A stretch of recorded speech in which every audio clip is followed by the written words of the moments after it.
Merci d'abord au Cercle Est-Ouest de m'accueillir. Merci à chacun et chacune d'entre vous d'être là. Ça me fait plaisir de vous rencontrer. On est ici pour parler ce soir de comment choisir son producteur maraîcher, comment choisir ses légumes. C'est le programme de la soirée que je vous propose. Alors, ça sera qui je suis, mes références. En introduction, pour savoir comment choisir, il faut savoir ce qui est devenu le biologique. Ça a beaucoup changé depuis le début. On va faire un survol de Lyon paysan, la ferme diversifiée. C'est en fait une ferme traditionnelle québécoise.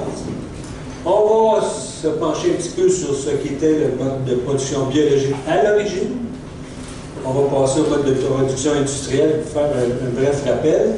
On va voir la production de légumes biologiques aujourd'hui. On va s'apercevoir qu'il y a beaucoup de similitudes entre l'industriel et le biologique aujourd'hui.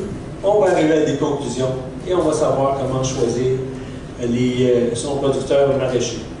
Si vous avez des questions, ça va me faire un plaisir d'y répondre seulement à la fin, pour ne pas allonger indûment le propos. Alors, qui je suis? Ma formation, j'ai fait des études collégiales en bibliotechnique, ce qui fait que je suis un recherchiste.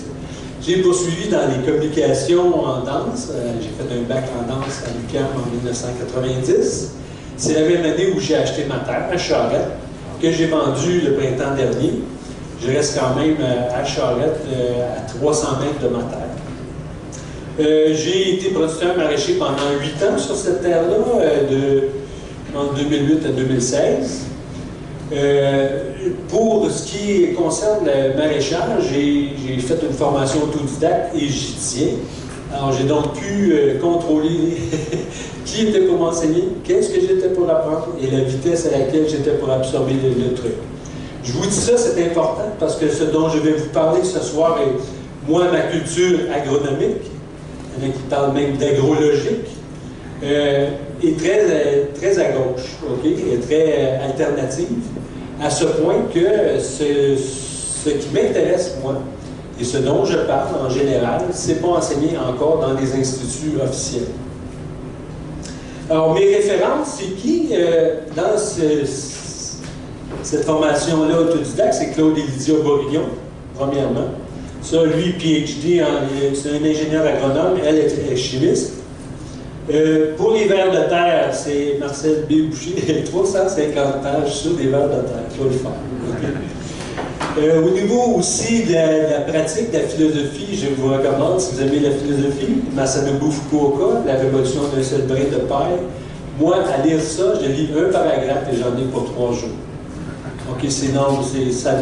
Quand on dit qu'il y a quelque chose de nous nourrit, c'est ça. Pour les arbres, Ernst Zürcher, évidemment Roméo Bouchard pour l'agriculture paysanne. J'ai évidemment, je me suis tapé le gros hit, c'est-à-dire le jardinier maraîcher de Jean-Martin Fortier. Pierre Rabhi, c'est aussi une personne qui m'enseigne beaucoup. Conrad Schreiber pour ce qui a trait au semi-direct industriel, Hervé Covès et Gérard Dussert pour les bébites. C'est tous des noms, ça, que vous ne pouvez pas voir dans les instituts, comme je vous dis, mais sur YouTube, il y en a plein. Alors, c'est un délice intellectuel pour moi de faire des formations sur YouTube. Ce dont je vais vous parler particulièrement, je tire l'information, soit de rencontres que j'ai faites au cours des ans avec des producteurs maraîchers biologiques, mais aussi et surtout, j'ai fait partie du réseau des jeunes maraîchers écologiques, qui était en fait un forum de discussion, c'est chapeauté par l'Université Laval. Tout le monde peut s'inscrire, tu reçois 10 à 20 courriels par jour. Alors, ça s'échange des informations. Je vous dirais que la majorité des producteurs biologiques inscrits à Équiterre dans la série des paniers biologiques sont là-dessus. Alors, moi, j'ai beaucoup appris sur la production, mais aussi surtout sur la philosophie de ces gens-là. OK, si on peut passer à la prochaine diapositive. Pour savoir comment choisir, il faut savoir ce qui est devenu le biologique. On va faire un bref rappel. Fin des années 90, Louise Vandelac sort son fameux film « Main basse sur les gènes ». Daniel Pinard fait beaucoup d'émissions de télé, fait beaucoup d'émissions de radio concernant la bouffe. Hugo Latulippe sort son documentaire Bacon le film. L'Union paysanne naît. Alors, Ces gens-là nous renseignaient sur les méfaits de l'agriculture industrielle, autant au niveau de la bouffe que de la pollution des sols, de l'eau. Nous renseignaient aussi sur l'élevage industriel, la production de cochons, la production de poulets, la production laitière aussi.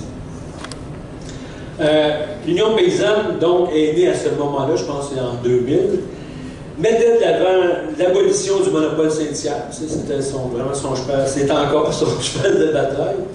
Mettait de l'avant l'achat local, sans toutefois définir ce qu'elle entendait par le local. Mettait de l'avant les circuits courts, l'achat direct aux producteurs, via particulièrement les marchés publics. Et puis mettait de l'avant aussi le mode de production biologique, ou à tout le moins un mode de production sans engrais chimiques, sans emploi de produits chimiques, donc qui respecte la vie. Elle mettait de l'avant aussi le concept des fermiers de famille, un peu l'équivalent du médecin de famille, mais au niveau de la bouffe. Elle opposait à l'agriculture industrielle la ferme paysanne diversifiée en la caractérisant, en disant que c'était une ferme familiale, une ferme artisanale, qui est en fait le modèle de la ferme traditionnelle québécoise. On peut passer à la prochaine. Donc, c'est quoi la ferme traditionnelle québécoise mise de l'avant par l'Union paysanne? On va essayer de la caractériser. C'est une ferme sur laquelle il y a un bas volume de production. La production est artisanale, ça veut dire qu'elle est faite à la main, en gros. Sur une terre traditionnelle, il y avait une partie boisée nécessairement. La partie boisée, elle servait à s'approvisionner en bois de chauffage, en bois de construction. La sucrerie, ben, c'était pour le sirop d'érable, le sucre d'érable. Il y avait sur une ferme traditionnelle diversifiée des animaux, les chevaux, les vaches, les cochons. Il faut avoir des moutons, des chèvres, la volaille. La volaille, c'est des poules, c'est des dindes, c'est des oies, c'est des canards. Une autre caractéristique de cette ferme-là, c'est qu'elle est autosuffisante. Elle est à peu près autarcique. On n'a pas besoin de beaucoup d'argent pour fonctionner dans le système. On produit nous-mêmes nos aliments, autant pour la viande que les œufs, que la production laitière. La mère de famille, en général, c'était sa job de faire le jardin, de faire les canages à la fin de la saison. On produisait ses propres céréales pour autant nourrir les animaux que de faire notre farine à nous. On vendait les surplus. Le foin aussi était fait sur la ferme. On était aussi autosuffisant au niveau de la main-d'œuvre, c'était les membres de la famille. C'est pas pour rien qu'il y avait des grosses familles, c'est que sur une ferme où tu as beaucoup de travail manuel, ça prend des bras. Alors la façon d'avoir des bras, c'était de faire des enfants. On était autosuffisant au niveau de l'engrais. En fait, l'engrais, c'était le fumier que nos animaux produisaient. On était aussi autosuffisant au niveau des semences, autant pour les plantes du jardin, que pour les mâles des différentes espèces qu'on avait. On changeait le mâle régulièrement pour éviter la consanguinité. Sur ce type de ferme-là, il y a peu de mécanisation. Les gens sont peu scolarisés. Hein? Mes grands-parents, nos grands-parents étaient peu scolarisés. Ceux qui habitaient sur la terre étaient peu scolarisés. Le savoir, donc, était ancestral. On se référait à la connaissance ancestrale. Dans ce modèle-là, la maison, la terre, les bâtiments, le cheptel, le roulant de ferme appartient à la famille. Le proprio travaille à son compte, c'est un entrepreneur. La raison sociale, c'est Jean Thibouteau et fils ou et fille. On peut passer à l'autre. Maintenant, qu'est-ce qui était le mode de production biologique à l'origine? En fait, le mode de production biologique, c'est celui qui existait, c'était le seul qui existait avant la fin de la Première Guerre mondiale. Il n'y en avait pas d'autre. Okay? C'était le mode de production que tout le monde employait. Si je dis avant la fin de la Première Guerre mondiale, c'est qu'on s'est aperçu que les nitrites dont on se servait pour faire les bombes durant la guerre, les bombes qui éclataient sur les champs de bataille, autour du trou, les plantes étaient vertes. Ah, les nitrates d'azote, elles nous avaient aidés. Bon. Alors, on a commencé à ce moment-là à faire le lien entre les produits chimiques et puis l'agriculture. Ça s'est un petit peu poursuivi, puis ça s'est surtout développé après la Deuxième Guerre mondiale, parce qu'à ce moment-là, on avait un surplus d'armement qu'il fallait écouler. Et alors, on a commencé à l'écouler carrément sur les fermes. Il y a eu une latence, donc, de 1920, disons, jusqu'en 1960, là où le mood occidental changeait. Là, on allait amorcer dans 7, 8, 9 ans le retour à la Terre. Les pionniers là-dedans, c'est Pierre Rabhi en France en 1962, puis ça retourne en Ardèche. Et la même année, en Écosse, Peter et Eileen Cady avec Dorothy McLean, qui fondent les jardins de Fénelon. À la fin des années 60, les hippies arrivent dans le décor. C'est le retour à la Terre. OK? Les premiers hippies, ces gens-là qui retournent à la Terre, mettent de l'avant un mode de production biologique. Hein? On revient à la vieille méthode des grands-parents.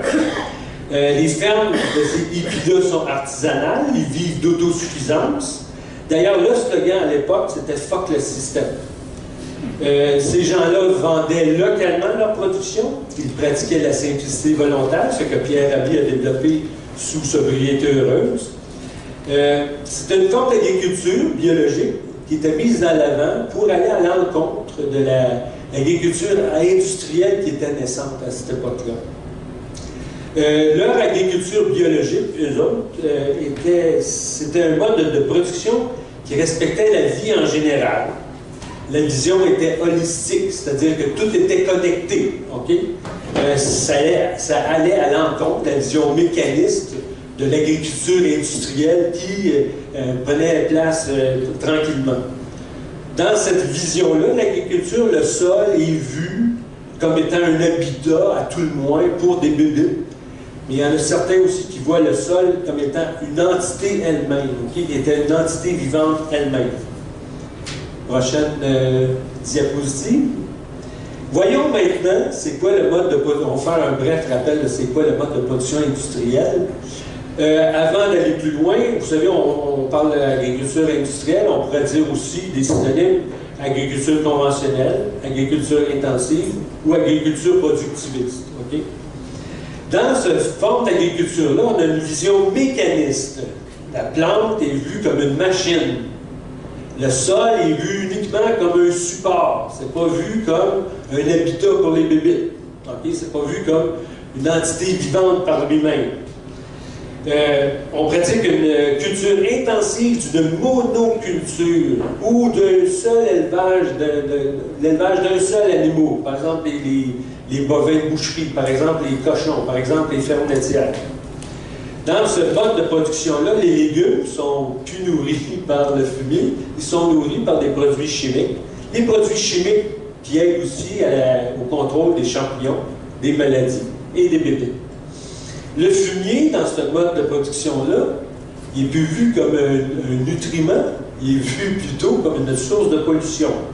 Dans ce mode de production-là, on est dépendant de l'industrie en ce qui concerne les semences, les engrais, les traitements phytosanitaires, donc on a oublié l'autosuffisance des fermes traditionnelles. Dans ce modèle-là aussi, il y a une très forte mécanisation. On engage aussi des employés qu'on paye peu cher, okay? Soit le salaire minimum ou très peu au-dessus du salaire minimum. Ces gens-là sont payés si peu cher, okay?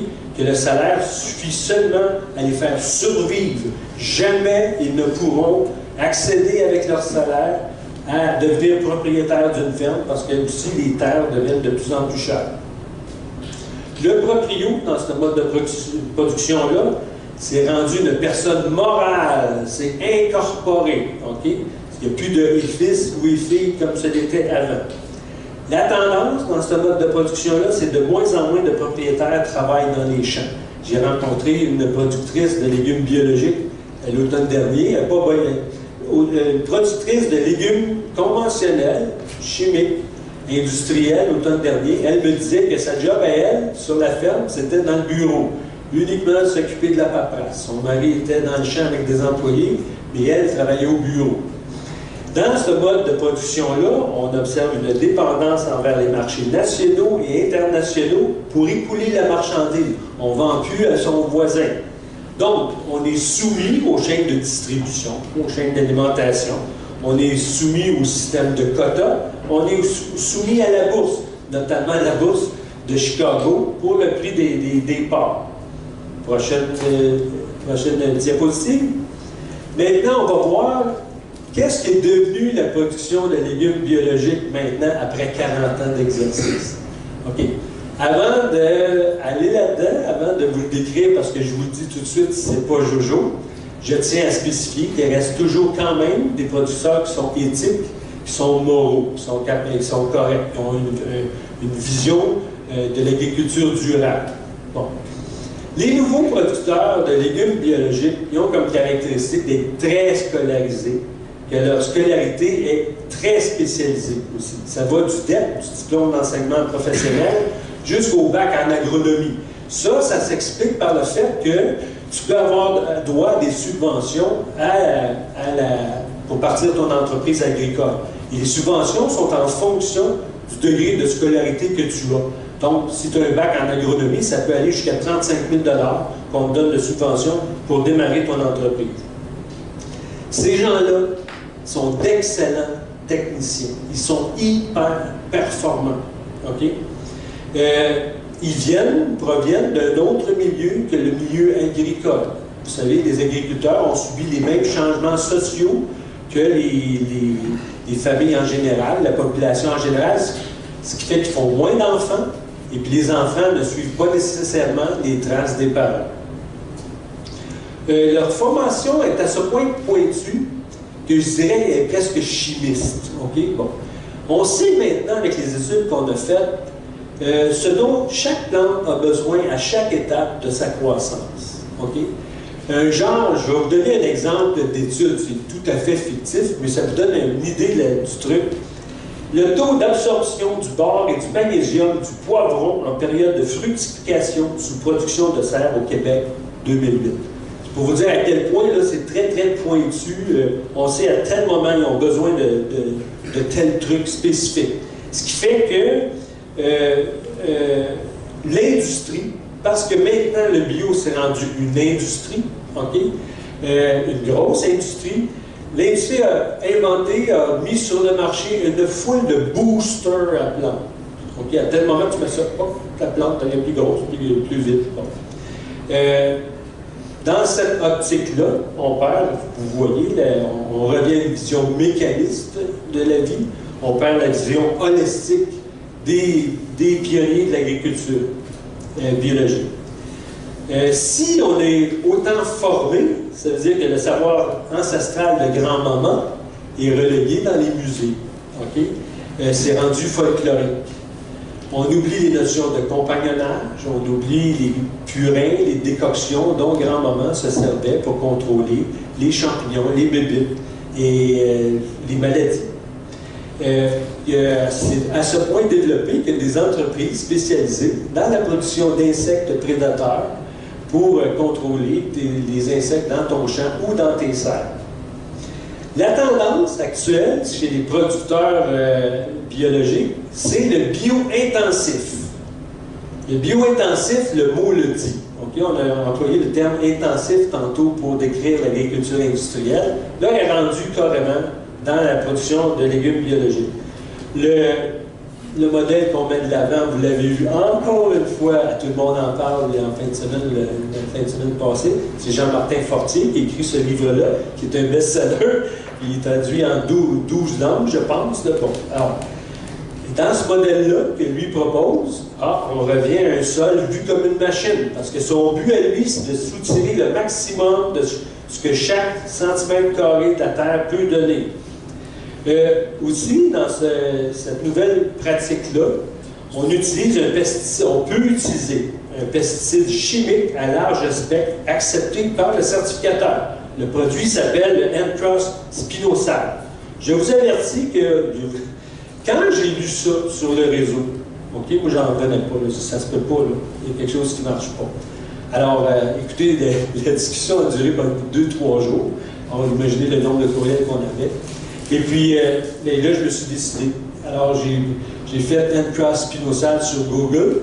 On tombe sur le site de Dow Chemicals. Dow Chemicals, oui, exactement. Alors, sur la page d'accueil de Dow Chemicals, j'ai pris des notes. Alors, l'insecticide N-Cross 80W Naturalite, l'ingrédient actif, le spinosal, est un sous-produit fermenté dérivé d'une bactérie vivant dans le sol, le Saccharopolyspora spinosa. Jusque-là, ça va bien.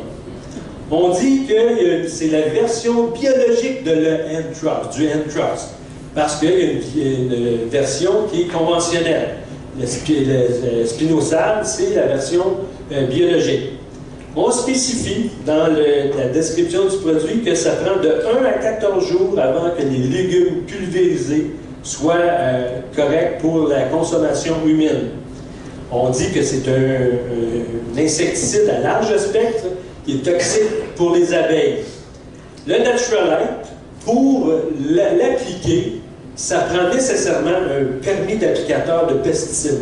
Vous savez, en agriculture conventionnelle, tu ne peux plus aller acheter un pesticide comme tu le faisais avant et de l'appliquer comme tu le faisais avant. Non, non, non. Maintenant, pour acquérir ça, as-tu ta carte de compétence, puis as-tu ta formation pour l'appliquer. Alors, pour le Naturalite, on demande la même formation. Dow Chemicals le classe comme produit chimique agricole et spécifie de ne pas entreposer ni expédier près des denrées alimentaires. À la page 14, si je me souviens bien, en bas, en petits caractères, c'était écrit « Ce produit contient un ingrédient actif et des distillats de pétrole aromatiques qui sont toxiques pour les organismes aquatiques. » Alors, je suis revenu de ma surprise et j'ai poursuivi. Chez ces néoproducteurs-là biologiques aussi, on travaille la terre. Là, vous allez me dire, ben oui, mais quel péché y a-t-il à travailler la terre?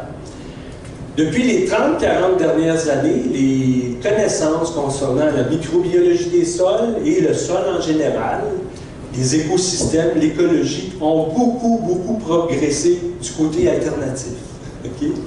On sait maintenant que dès qu'on introduit un outil dans le sol, que ce soit un soc de charrue, que ce soit un rouleau de motoculteur, que ce soit une sarcleuse, une sous-sol, dès que tu entres un outil dans le sol, tu amorces un processus de dégradation de la terre, tu amorces un processus de désertification de ton sol, de mort de ton sol. Ces gens-là continuent à travailler le sol. La nouvelle technique qui émerge, ça s'appelle la permaculture. J'ai fait une autre conférence avec le même livre, j'ai tiré 2 conférences. Je vous invite, si ça vous intéresse, ça va être à Grand-Mère le 14 avril prochain à 16h, c'est un samedi, sur la fertilité du sol. J'explique tout de A à Z comment ça marche. 50 minutes, bien cool. Ces gens-là, les nouveaux producteurs biologiques de légumes, sont hyper spécialisés dans la production de légumes. En fait, quand on regarde bien, ils font une monoculture de légumes. Ce n'est plus du tout la ferme diversifiée comme ce l'était avant. Ils n'ont pas d'animaux. Vous savez, Jean-Martin Fortier, là, lui, écoutez, c'est un génie, ce mec. Un génie de l'efficacité. OK? Un gars brillant, un gars qui a du talent pour faire, mais il est juste mal aligné idéologiquement. OK? Lui, il a 0,8 hectares. Je ne sais pas si vous savez, c'est quoi 0,8 hectares? C'est 200 pieds par 500 pieds. Il tire, lui, 150 000 piastres brut de ça, de cet espace-là. Vous comprendrez que sur 200 par 500, il n'y a pas d'animaux. OK?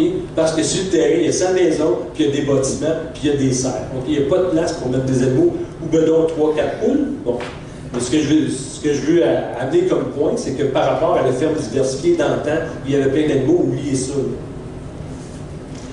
Ces nouveaux producteurs-là, pour partir de leur semis qu'ils font en serre, en général, ils ont besoin de terreau. Le terreau, ils ne le produisent pas, ils l'achètent. Ils l'achètent de l'industrie. Le principal fournisseur de terreau au Québec pour la production, c'est Fafard. OK? Fafard met beaucoup de mousse de sphène dans ses terreaux. Alors, où il prend sa mousse de sphène, il achète à peu près toutes les tourbières en nord-est de l'Amérique du Nord, notamment au Nouveau-Brunswick et en Nouvelle-Angleterre. Alors, à ce moment-là, est-ce que le fournisseur est local? On change de voie. La même chose, ces gens-là utilisent des engrais. Évidemment, ils ne produisent plus maintenant leurs propres engrais. Ils achètent ça de l'extérieur, d'un fournisseur. Un producteur de 200 paniers bio me disait que ça lui prenait 12 tonnes de compost pour produire ces légumes durant l'année. Alors, c'est quoi qu'on utilise? C'est des composts, par exemple, de crevettes, des composts d'algues, des composts de poissons, mais aussi et surtout du fumier de volaille. OK? C'est du fumier de volaille déshydraté qu'on rend en granules. Alors ça, c'est très, très, très utilisé. Vous comprendrez qu'il y a très peu de producteurs biologiques de poulet de chair. OK? Donc, la matière première pour faire cet engrais-là ne provient pas des fermes biologiques. Ça vient des fermes conventionnelles. OK? Donc, c'est du fumier de poulet conventionnel qui a mangé des OGM, qui a bouffé aussi le produit chimique qui a été aspergé sur les plantes, puis a mangé beaucoup d'antibiotiques. Je vous informe, une poule, ça ne digère que 30% de ce que ça l'ingère. 70% se retrouve dans sa matière fécale. Je vous laisse imaginer qu'est-ce que cette matière fécale-là contient et où elle peut se trouver. Encore là, si on utilise des composts, par exemple des composts de crevettes, des composts d'algues, les crevettes au Québec, c'est Matane le plus proche. Je ne sais même pas si la production de crevettes à Matane est assez suffisante pour fournir non seulement toute la population du Québec, mais tous ces producteurs biologiques-là. Si la production n'est pas assez suffisante, il faut acheter le truc aux États-Unis. Encore à ce niveau-là, est-ce que le producteur est local? Ces gens-là, ils sèment beaucoup. Vous savez, 200 paniers bio par semaine sur 20 à 26 semaines, plus souvent, là, ils vont faire 2 à 3 marchés publics chaque par semaine. Ça prend du stock. Pour faire du stock, ça prend des graines. Ils ne vont pas au centre jardin acheter ça dans un petit sachet, ils achètent ça au kilo, aux autres, la graine. OK? Bon. Les producteurs de graines biologiques certifiées se trouvent dans l'Ouest canadien et surtout aux États-Unis. C'est une business, c'est une industrie. Et ça intéresse les grosses compagnies. D'ailleurs, il y a de plus en plus de concentration dans ce milieu-là, ce qui fait que les petites compagnies semencières sont de plus en plus achetées par des grosses, notamment les multinationales, dans lesquelles on doit inclure le nom de Monsanto. Alors, encore là, est-ce que pour les graines, mon fournisseur est local? Vous savez, il y a 200 paniers bio, puis 2-3 marchés publics par semaine, ça prend beaucoup de stock. Pour produire autant, ça prend minimum de 2 à 4 personnes à temps plein sur la ferme.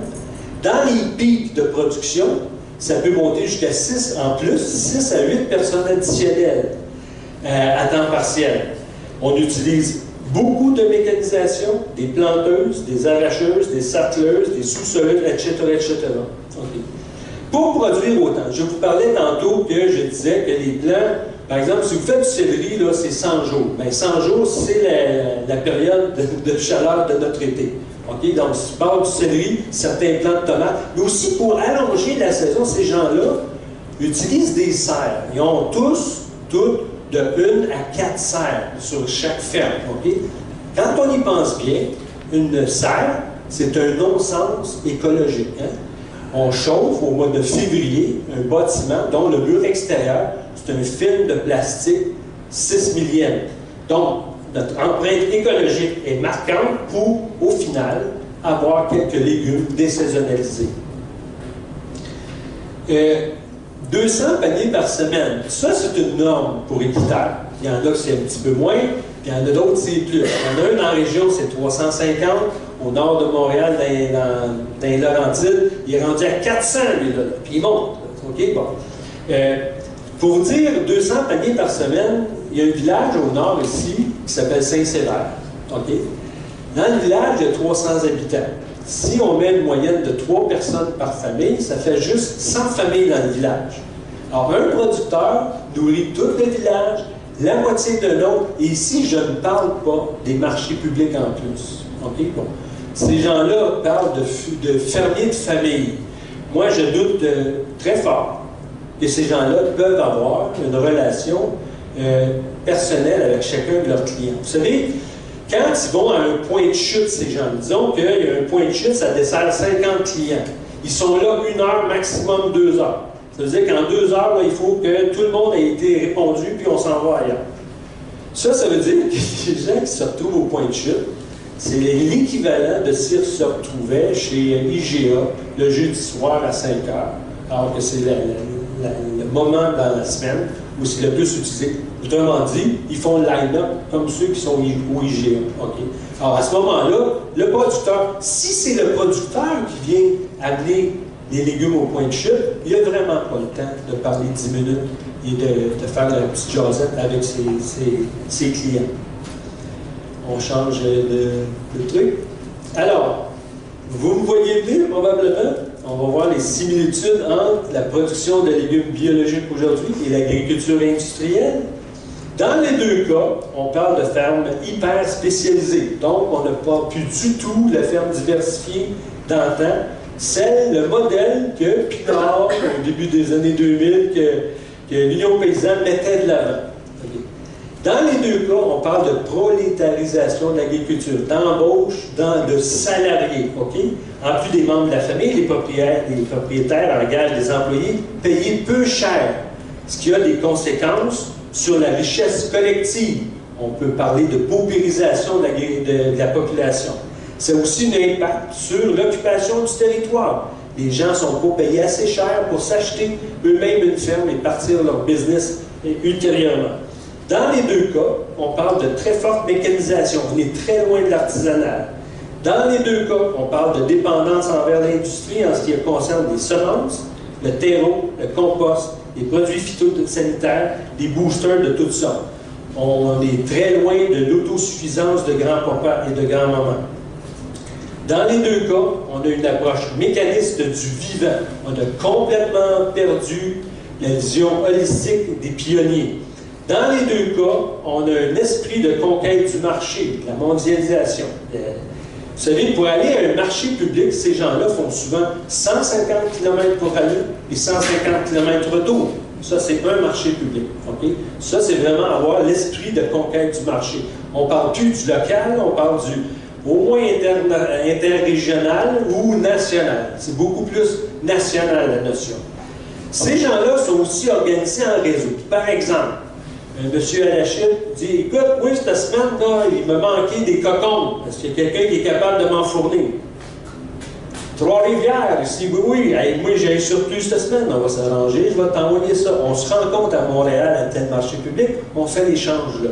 Alors, si vous êtes de Mauricie, le cocon que vous achetez, il n'y a rien qui vous garantit qu'il a été produit dans la région. Il peut avoir très bien été produit à l'achat. Dans les deux cas, on parle d'une infrastructure et d'un roulant de ferme qui demande une forte capitalisation. Ça prend du cash partir une business comme ça. On veut que nos clients achètent local, mais nous, on achète à l'extérieur. Les semences, le compost, les terreaux, les boosters. On change de feuille. Bon, pour être subventionné ou pour jouer à des abris fiscaux que la business nous donne, il faut nécessairement entrer dans la philosophie de l'industriel. Okay? L'Union paysanne, elle n'a jamais réussi à se faire reconnaître comme syndicat agricole. Donc, on est au statu quo depuis 18 ans, ça reste, l'UPA reste avec un monopole syndical. Je vous informe, si vous ne le savez pas, qu'il n'y a pas juste l'Union paysanne qui est structurée et qui demande la fin du monopole syndical, il y en a deux autres organisations aussi qui sont structurées et qui voudraient mettre fin au monopole syndical. Chez les producteurs de légumes biologiques, le chiffre d'affaires est impressionnant. C'est du 200, 300, 400, 500 000 et ça augmente tout le temps. Vous savez, ces gens-là, la business va bien. Pourquoi de l'année traite? On fait juste rentrer du staff. That's all. OK? Bon. Il y en a, Jean-Martin Fortier a 0,8 hectares, mais il y en a là-dedans qui ont des petites terres de 30-35 arpents. Ça ne les fatigue pas d'augmenter la production à ce moment-là. Dans les deux cas, il y a pas ou peu de soucis d'environnement. On utilise des serres, on a des camions réfrigérés qui fonctionnent au pétrole. Sur la terre, vous savez, le caveau familial, puis la chambre froide, oubliez ça, là. C'était Mémère puis Pépère qui avait ça. Nous autres, on a des frigidaires qui fonctionnent à l'électricité pour compresseur. Et ça, encore faire ça, bien, ça prend du cash. Dans les deux cas, on utilise beaucoup de machinerie.